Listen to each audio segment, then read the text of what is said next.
আপনি কি জানেন জগন্নাথ দেবের মূর্তির মধ্যে কেন হাত পা নেই?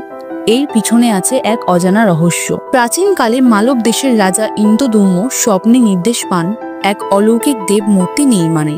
তিনি সমুদ্র থেকে একটি বিশাল কাঠের গুঁড়ি উদ্ধার করেন, যা অত্যন্ত পবিত্র। এই গুঁড়ি থেকে মূর্তি নির্মাণের জন্য তিনি দেবতাদের স্থপতি বিশ্বকর্মাকে আমন্ত্রণ জানান।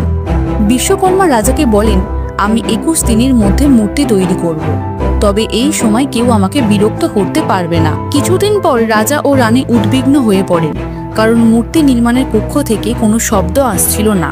তারা দরজা খুলে দেখেন বিশ্বকর্মা অদৃশ্য হয়ে গেছেন এবং মূর্তিগুলি অসম্পূর্ণ অবস্থায় রয়েছে, হাত পা ছাড়া। এই ঘটনার পর এক দৈববাণী শোনা যায়, এই মূর্তিগুলোই পণ্য, এদেরই পুজো করো।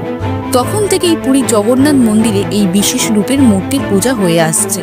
এমন আরো অজানা কাহিনী জানতে সাবস্ক্রাইব করুন এই চ্যানেলে, আর কমেন্টে একবার বলুন জয় জগন্নাথ।